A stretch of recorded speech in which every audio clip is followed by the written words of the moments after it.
di sebuah materi tentang geopolitik ini terdapat yaitu pertama tentang pengertian geopolitik Indonesia, yang kedua pengertian wawasan Nusantara bagi geopolitik Indonesia, yang ketiga wawasan Nusantara sebagai wawasan Nusantara Indonesia, yang keempat landasan ideal dan landasan konsepsional wawasan Nusantara, kelima hakikat dan hak wawasan Nusantara, yang terakhir kedudukan, fungsi dan tujuan wawasan Nusantara.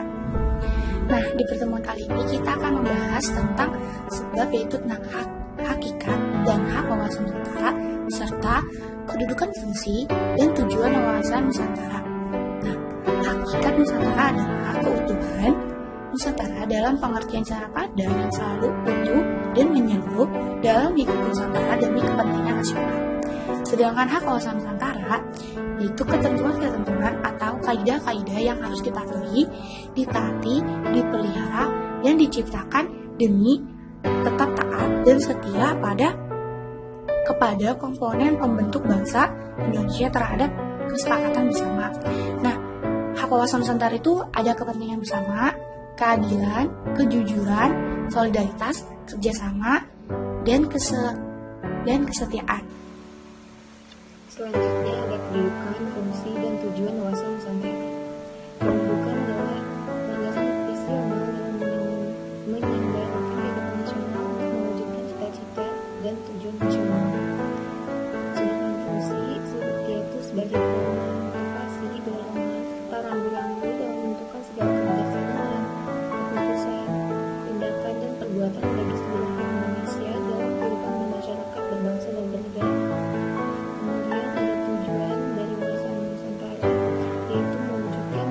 Di segala aspek kehidupan rakyat Indonesia. Kemudian wawasan Nusantara dalam peradaban nasional dapat dilihat: 1. Pancasila sebagai falsafah, ideologi bangsa dan negara berkedudukan sebagai landasan ideal. Yang kedua, Undang-Undang 1945 sebagai landasan konstitusi negara, berkedudukan sebagai landasan konstitusi negara dan berkedudukan sebagai landasan konstitusional. Yang ketiga, wawasan Nusantara sebagai visi nasional berkedudukan sebagai landasan visional. Yang keempat, ketahanan nasional sebagai konsepsi nasional berkedudukan sebagai landasan konsepsional. Yang kelima, rencana pembangunan sebagai politik dan strategi nasional atau sebagai kebijakan dasar nasional berkedudukan sebagai landasan operasional. Selanjutnya ada implementasi wawasan Nusantara. Ada 4 pokoknya, antara lain: 1. Kehidupan politik, terwujudnya pemerintah yang kuat, aspiratif, dan terpercaya. Yang kedua, kehidupan sosial budaya, yaitu menciptakan kehidupan masyarakat dan bangsa yang rukun dan bersatu. Yang ketiga, kehidupan ekonomi, yaitu mencerminkan tanggung jawab pengelolaan sumber daya alam. Yang keempat, kehidupan HANKAM, yaitu menunjukkan kesadaran cinta tanah air dan bangsa. Cara yang tepat untuk tercapai tujuan wawasan Nusantara yaitu antara lain ceramah, diskusi, dialog, keteladanan, pendidikan, komunikasi maupun integrasi. Nah, tantangan implementasi wawasan Nusantara itu tuh ada pertama pemberdayaan masyarakat, yang kedua dunia tanpa batas, ketiga era baru kapitalisme, yang keempat kesadaran warga negara. Nah, selanjutnya adalah hubungan geopolitik dengan otonomi daerah. Nah, pengertian otonomi daerah sendiri adalah menyatakan pemerintah dari jarak jauh atau asas desentralisasi tidak akan berjalan efektif lebih dengan kondisi geografis Indonesia yang terdiri dari banyak daerah dan wilayah yang sangat luas. Menurut studi RUO 2002, rasional pelaksanaan otonomi daerah adalah otonomi daerah menjamin: 1. Memperkokoh persatuan dan kesatuan. Kedua, membangun berdasarkan potensi dan aspirasi masyarakat daerah. Yang ketiga, sistem pemerintahan menjadi adil proporsional. Keempat, adanya kepastian kewenangan antara pemerintah pusat, pemerintah provinsi, pemerintah kabupaten, dan pemerintah daerah.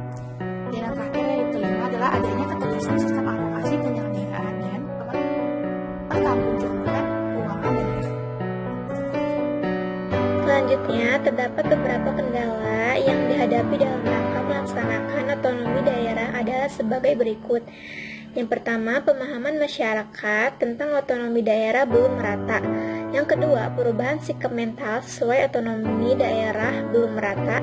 Yang ketiga, kelembagaan pemerintah sesuai otonomi daerah belum selesai terbentuk. Secara filosofis, otonomi daerah adalah pelayanan kepada masyarakat dan hakikat dari pelayanan kepada rakyat oleh aparatur Pemda, yaitu 1. Pemda ada karena ada rakyat. 2. Rakyat memberikan legitimasi politik kepada Pemda.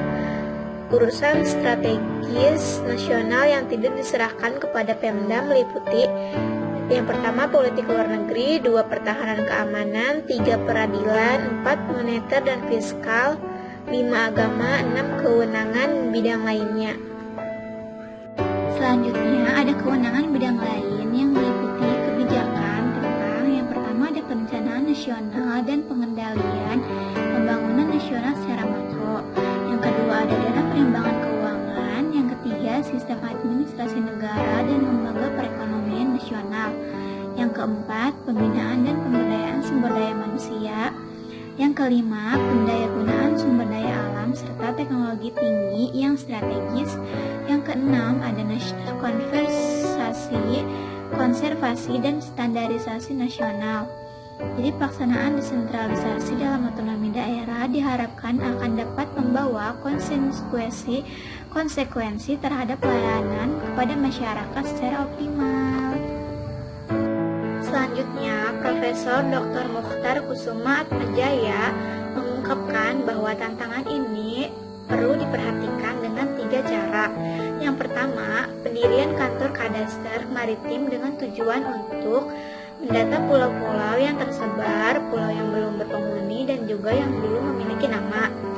Cara yang kedua, pembinaan armada maritim atau membangun kekuatan maritim antara lain dengan membina nelayan pantai menjadi nelayan laut. Cara yang ketiga yaitu pembangunan desa pantai untuk mengisi pulau-pulau yang belum berpenghuni. Nah, selanjutnya saya akan membahas mengenai permasalahan otonomi daerah. Akan tetapi, sebelum ke permasalahannya, terlebih dahulu kita harus tahu apa itu otonomi daerah.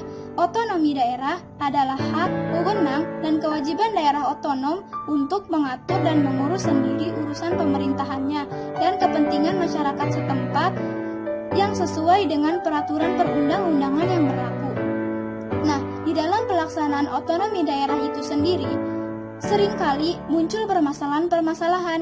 Di antaranya ada 5 permasalahan otonomi daerah. Yang pertama yaitu primordialisme atau sifat kedaerahan.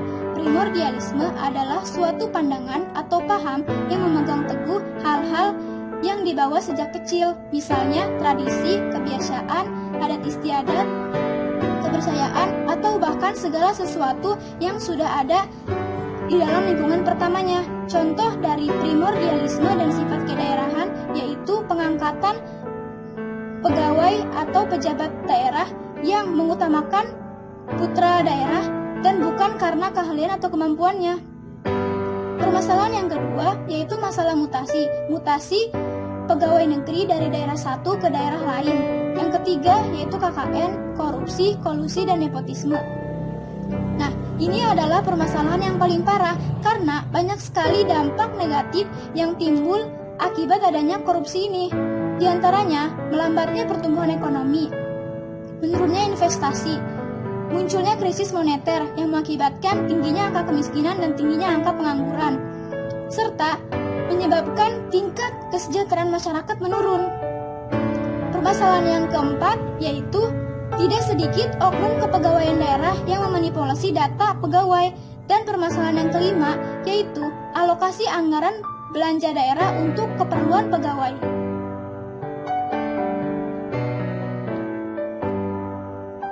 Selanjutnya, hubungan geopolitik dengan geostrategi.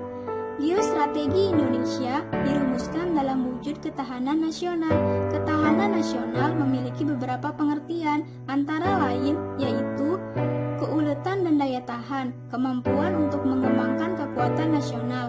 Hal ini bertujuan untuk menghadapi berbagai macam ancaman, tantangan, hambatan, dan gangguan, baik yang berasal dari dalam negeri maupun luar negeri, tanpa mendiskriminasi, dengan menghargai perbedaan pendapat serta toleransi. Lalu, ada 3 aspek kehidupan alamiah dan 5 aspek kehidupan sosial. 3 aspek kehidupan alamiah yaitu gatra letak dan kedudukan geografi, gatra keadaan dan kekayaan alam, serta gatra keadaan dan kemampuan penduduk. 5 aspek kehidupan sosial meliputi bidang politik, ideologi, ekonomi, sosial budaya, dan bidang pertahanan dan keamanan. Hubungan geopolitik dengan penataan ruang. Perkembangan penataan ruang untuk pembangunan masih kurang diperhatikan oleh pemerintah daerah. Penataan ruang ini telah diatur dalam Undang-Undang Nomor 26 Tahun 2006. Hakikat dari penataan ruang yang baik tersebut cukup memadai karena ruang hidup adalah salah satu unsur untuk menentukan geopolitik suatu negara. Namun kenyataannya, semangat individualistik semakin besar sehingga berdampak pada penataan ruang yang semakin mendesak, dan banyak proyek yang bermasalah karena kurangnya koordinasi antara pemerintah pusat dengan pemerintah